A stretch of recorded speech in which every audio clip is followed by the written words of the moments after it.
Shalom, jemaat yang terkasih, bersyukur pagi hari ini kita kembali bersekutu dalam PD Sabtu pagi kita. Kita akan memujikan sebuah lagu untuk meneguhkan hati jiwa kita, bahwa pagi hari ini kita bisa dapat bangun, bersekutu, melihat keluarga kita di tempat kita masing-masing, itu semua karena tuntunan dan cinta kasih Tuhan. Kita pujikan, puji hai jiwaku, puji Tuhan.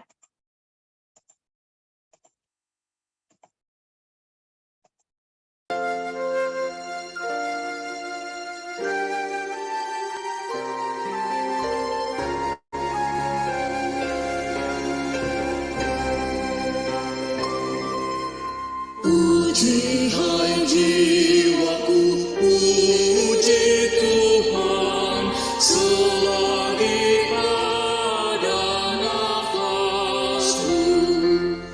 Allahku patutlah ku agungkan, sepanjang umur hidupku. Hayatku Dia yang beri, Dia ku puji nanti. Haleluya, haleluya.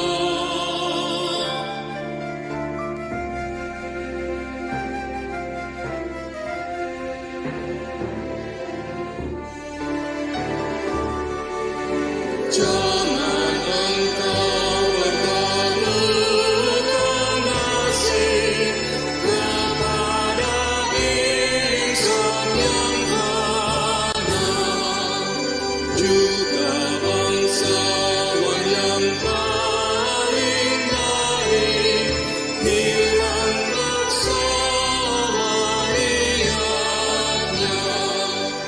Hidup manusia hanyalah Allah yang Tuhan. Haleluya, haleluya.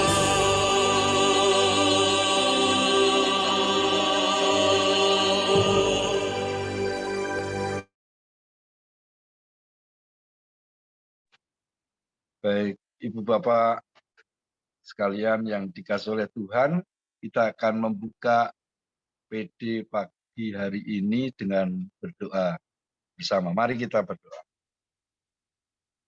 Bapa kami yang bertahta di dalam kerajaan sorga, kami sungguh bersyukur dan bersukacita oleh karena cinta kasih Tuhan yang senantiasa ada di dalam kehidupan kami, juga kehidupan keluarga kami.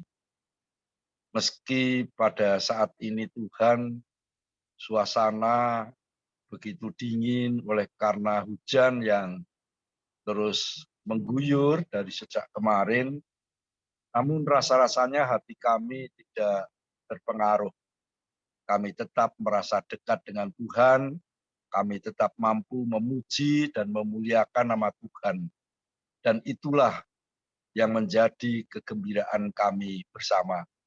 Begitu pula pada pagi hari ini Tuhan, di mana Engkau berkenan untuk mempertemukan kami, sebagian jemaat-Mu GKJ Yeremia, melalui media Zoom ini untuk mengadakan persekutuan doa.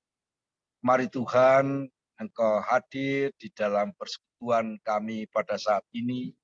Engkau memakai sarana yang ada, agar kami dapat berelasi satu dengan yang lain, untuk menguatkan iman kami, sehingga kami dimampukan menjalani kehidupan di tengah-tengah dunia ini yang tidak lepas dari berbagai cobaan ataupun godaan. Terlebih pada saat ini Tuhan, kami rindu sekali untuk mendengarkan sabda-Mu, sebab hidup kami ini tidak akan berlangsung dengan baik jika firman-Mu itu tidak menjadi petunjuk di dalam kehidupan kami.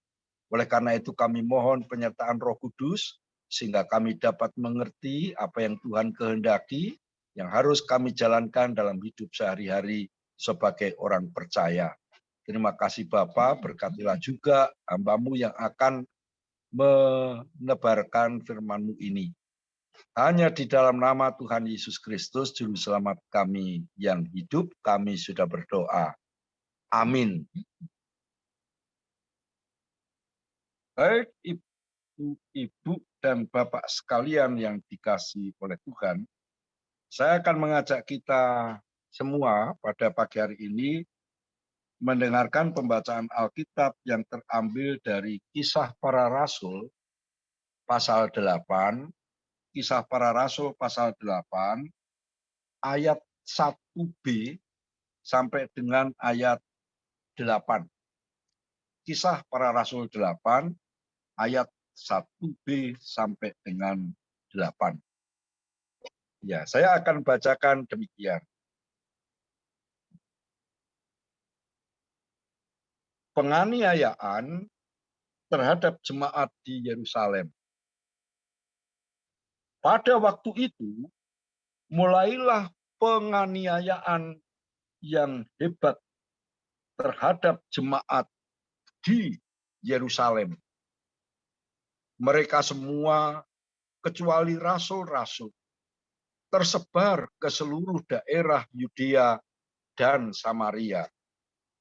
Orang-orang saleh menguburkan mayat Stefanus serta meratapinya dengan sangat.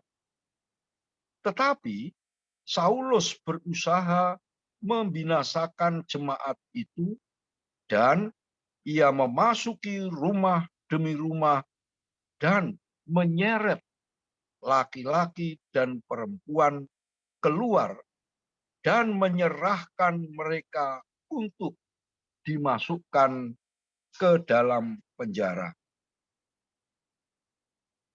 Mereka yang tersebar itu menjelajah seluruh negeri itu sambil memberitakan Injil. Dan Filipus pergi ke suatu kota di Samaria dan memberitakan Mesias kepada orang-orang di situ. Ketika orang banyak itu mendengar pemberitaan Filipus dan melihat tanda-tanda yang diadakannya, mereka semua dengan bulat hati menerima apa yang diberitakannya itu. Sebab dari banyak orang yang kerasukan roh jahat, keluarlah roh-roh itu sambil berseru dengan suara keras. Dan banyak juga orang lumpuh dan orang timpang yang disembuhkan. Maka sangatlah besar sukacita dalam kota itu. Demikian pembacaan kita. Berbahagialah setiap orang yang setia mendengar firman Tuhan dan juga menjalankannya dalam kehidupan sehari-hari. Selamat pagi dan shalom untuk kita semua yang hadir dalam persekutuan doa pada pagi hari ini. Saudara-saudara, ketika kenyataan hidup itu berbeda dengan apa yang kita inginkan, seringkali lalu menjadikan kita merasa begitu sedih dan begitu menderita. Dan seringkali lalu kita tidak dapat menerima kenyataan yang seperti itu. Tetapi belum tentu bahwa keadaan yang seperti itu menjadi keburukan dalam kehidupan kita. Sebab bisa saja kejadian yang seperti itu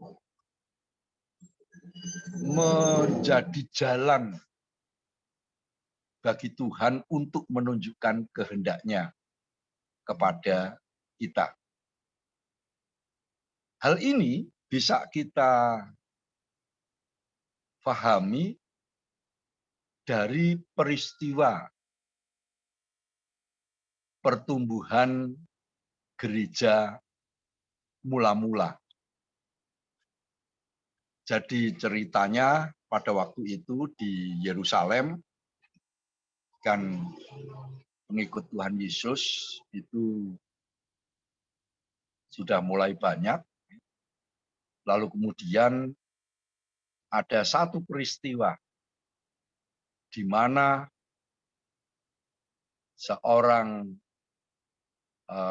murid Tuhan yang bernama Stefanus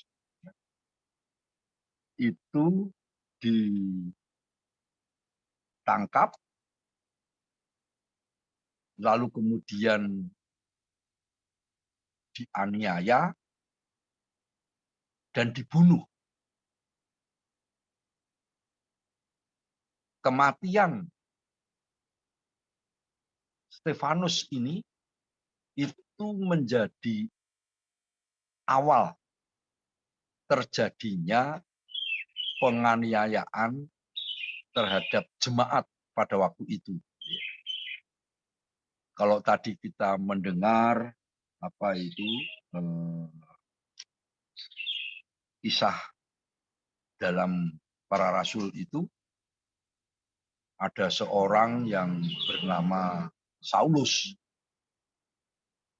Kita kenal itu ada Paulus itu. Nah, ini sebelum dia menjadi Paulus.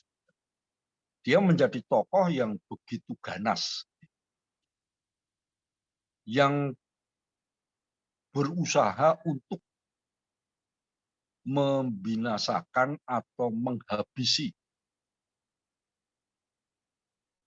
jemaat atau orang-orang yang percaya kepada Tuhan Yesus pada waktu itu.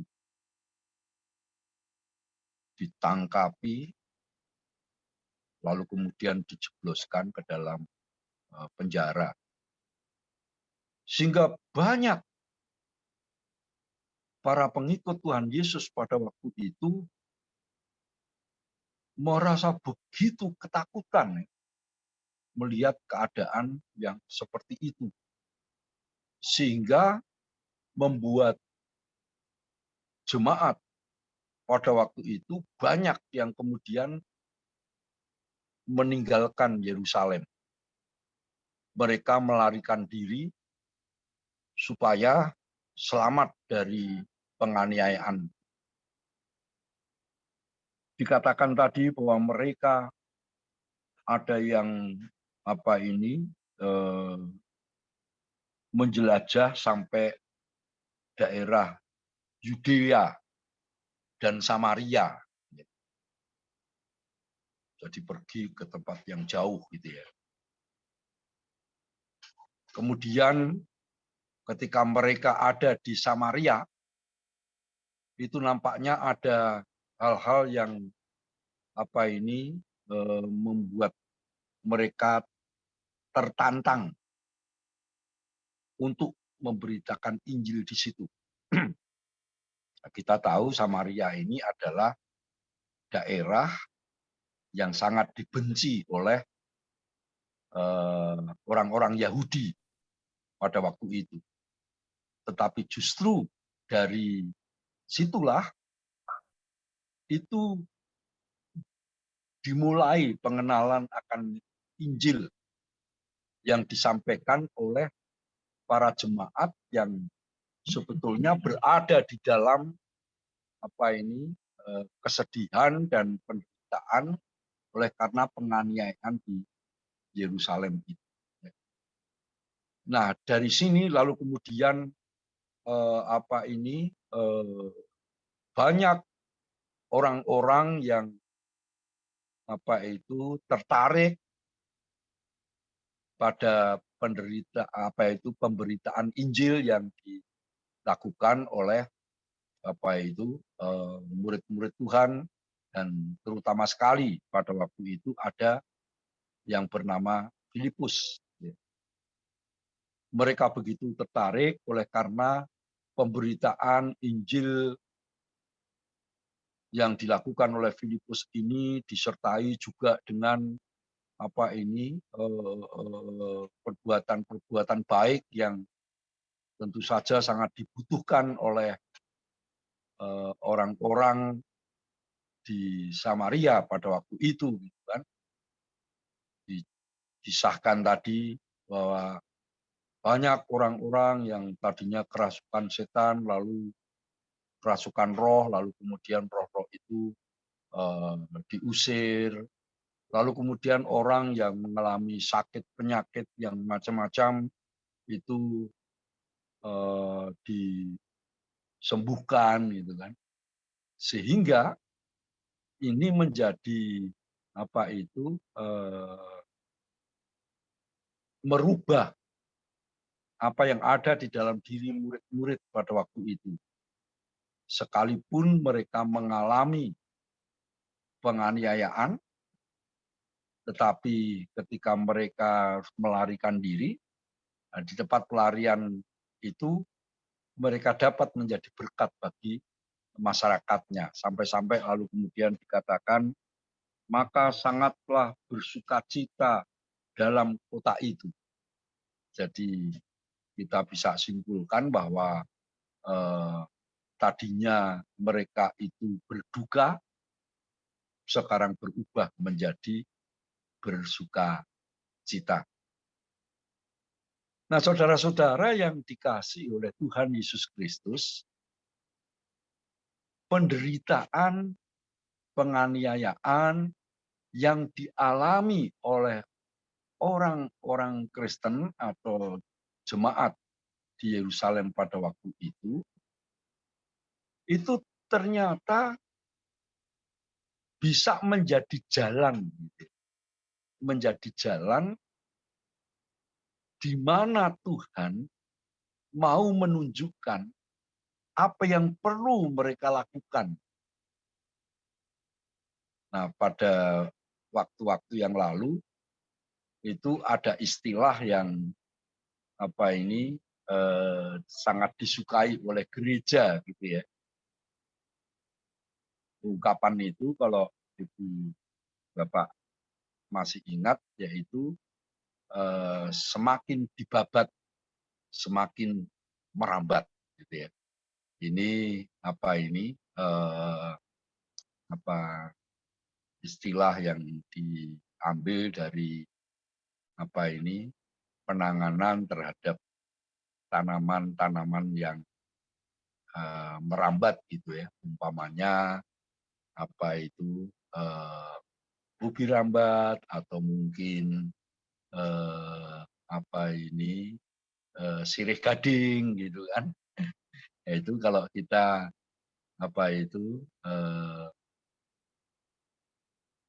membabat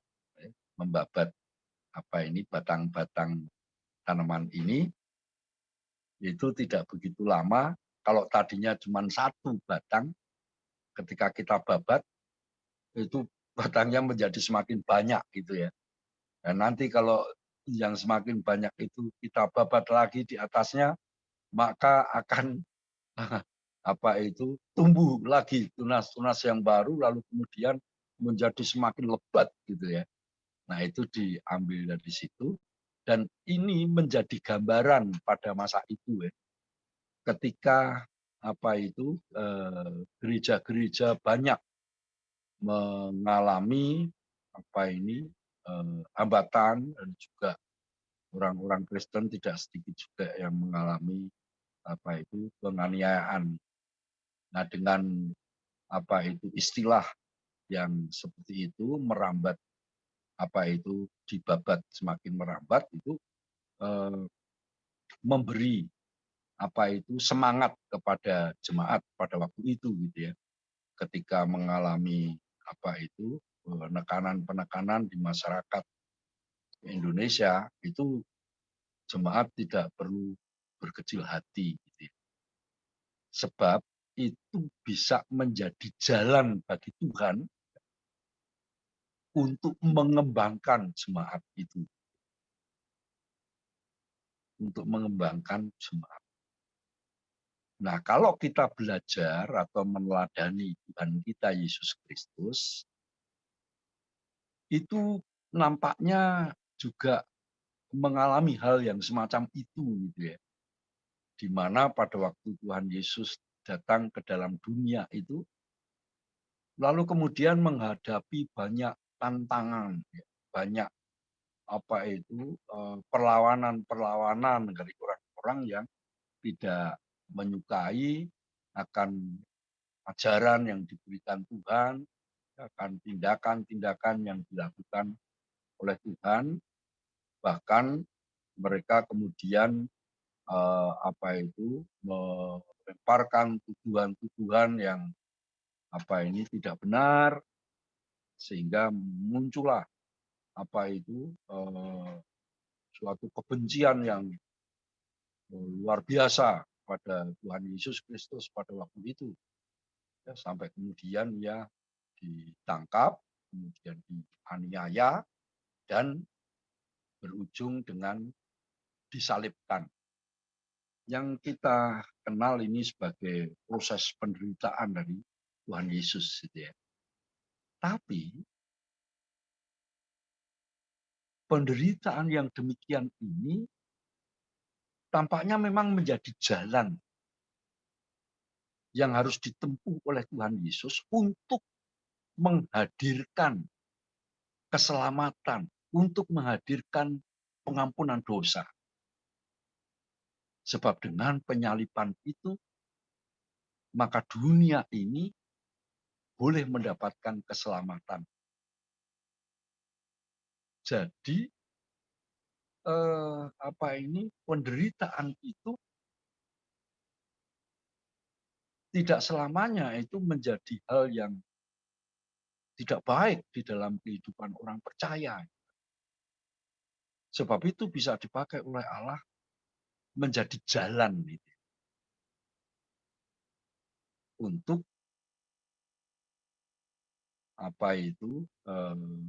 mendatangkan kebaikan. Ada bagian lagu yang ya sangat kita kenal tentu lagu ini ya, yaitu habis hujan tampak pelangi, bagai janji yang teguh, di balik duka menanti kami kasih Tuhanku. Lagu ini sebetulnya merupakan simbol atau petunjuk bagi kita bahwa bagi orang percaya menghadapi hujan badai atau menghadapi kesulitan dan penderitaan itu akan berakhir atau berujung dengan pelangi gitu ya. Kalau hujan berujung dengan pelangi gitu ya. Tapi kalau itu hal-hal yang tidak menyenangkan itu bisa berujung dengan kesukacitaan gitu ya. Nah, jadi begini bahwa berkat ya, kesukacitaan dari Tuhan itu bisa muncul dari peristiwa-peristiwa yang kita anggap itu tidak menyenangkan lah, tidak menyenangkan gitu. Tapi itu bisa berujung dengan kebaikan buat kita. Kita mungkin juga ikut prihatin gitu ya, dalam kondisi yang seperti sekarang ini, itu ada daerah tertentu yang situasi dan kondisinya itu sangat menghambat orang-orang Kristen. Itu di Cilegon yang kita dengar sampai saat ini Cilegon itu menjadi daerah yang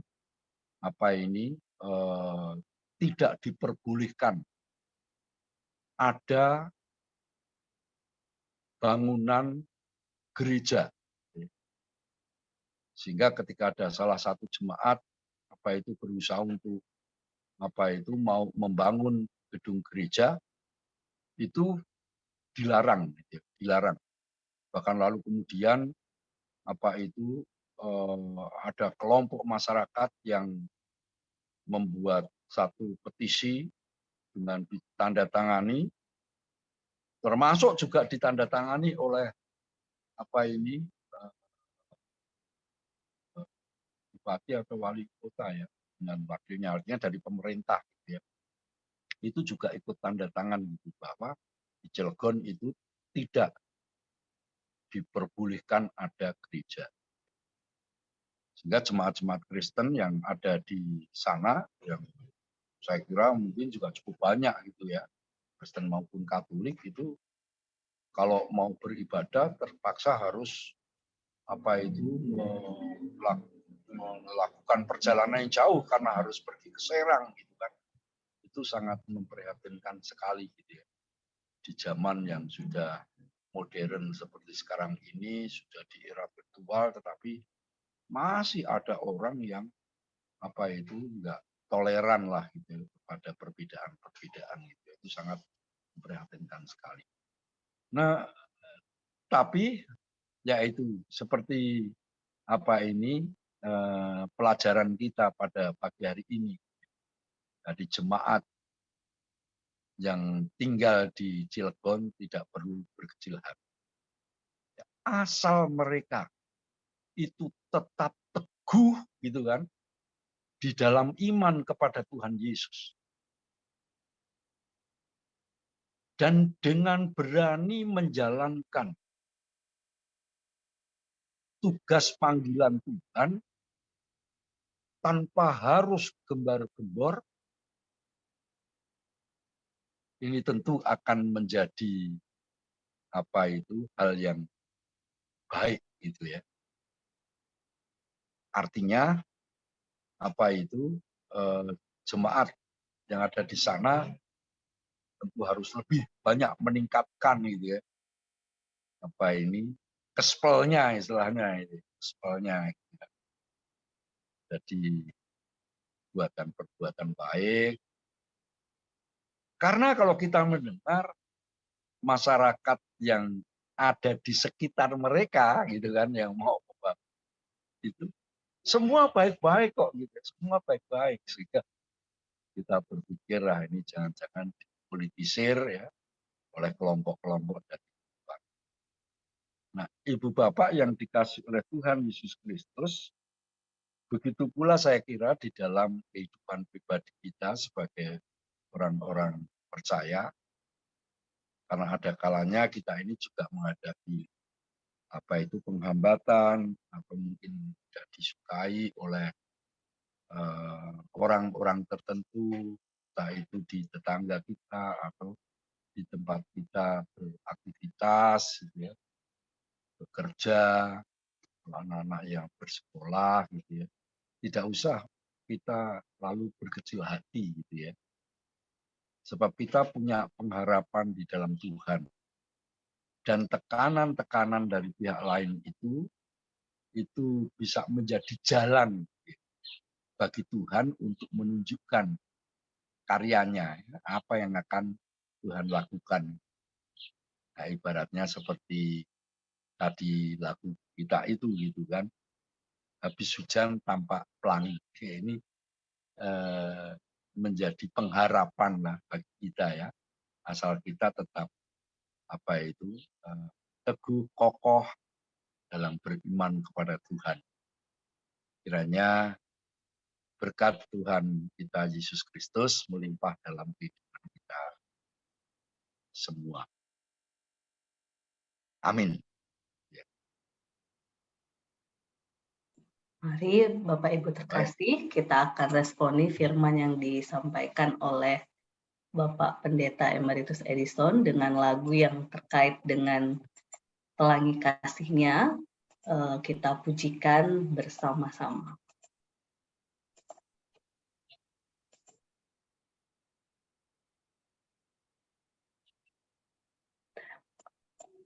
Habis hujan tampak lagi.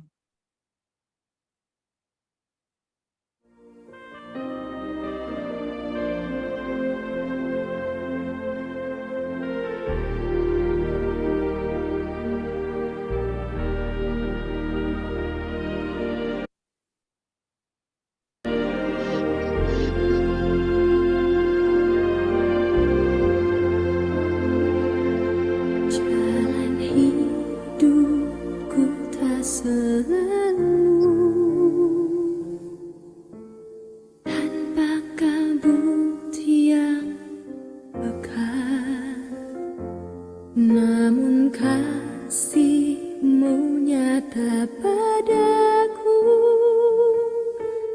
pada waktu-Mu yang tepat. Seperti pelangi sehabis hujan, itulah janji setia-Mu Tuhan. Di balik dukaku telah menanti harta yang tak ternilai dan abadi.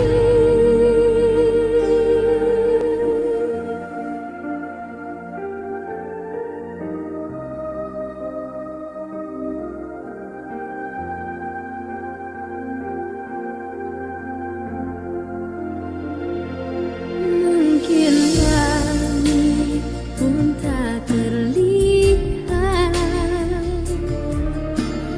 tertutup awan tebal, namun hatiku kan tetap kuat oleh janji-Mu yang kekal. Seperti pelangi sehabis hujan, itulah janji setia-Mu Tuhan.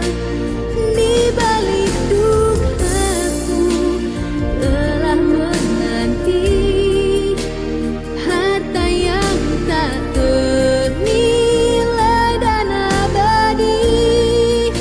Seperti pelangi sehabis hujan,